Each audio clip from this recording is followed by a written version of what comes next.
نستعين بصديق. نستعين بصديق. من هو الصديق؟ كابتن علاء صادق. علاء صادق.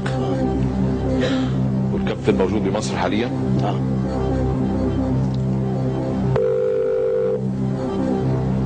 الو. الو، مساء الخير. مساء النور. كابتن علاء صادق. اهلا بيك، مين معايا؟ انا جورج ارداحي من برنامج من سيربح المليون MBC.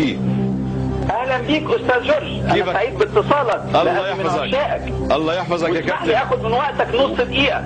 اتفضل حبيبي. وانتهز الفرصه للتاكيد على ان برنامج من سيربح المليون انتزع الصداره بجداره من كل البرامج في القنوات العربيه. الله يطول عمرك. ومع تقديري الكامل لفريق العمل الممتاز والديكور المبهر والموسيقى الرائعه، لكن انا باعيد نصف النجاح وربما اكثر للمذيع الموهوب، لباقه وحضور وذكاء وبشاشه، والاهم بقى التواضع الجم اللي انا بوصفه بانه ارقى واذكى انواع الغرور في العالم.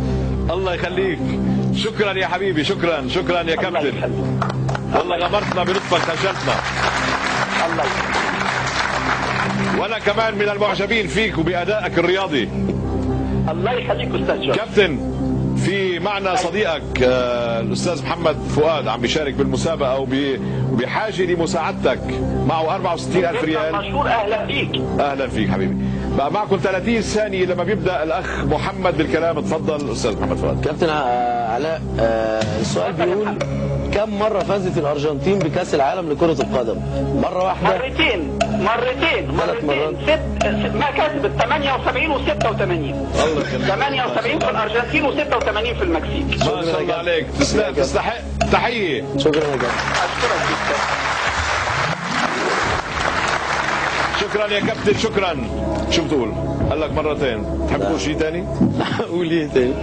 جاوبني. اصل ده قاموس الرياضة عندنا. ما شاء الله عليك. ما شاء الله عليك. ومن اميز المذيعين في مصر طبعا. ما شاء الله عليك. جواب نهائي. مرتين.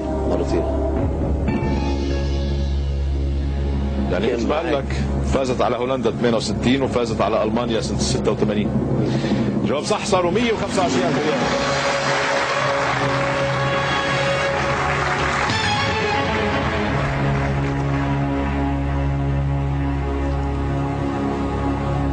كنت رح بكتب محمد صادق. ما شاء الله، احسنت الاختيار باتصال بالكابتن. استاذ محمد، هيدا شيك ب 125,000 ريال.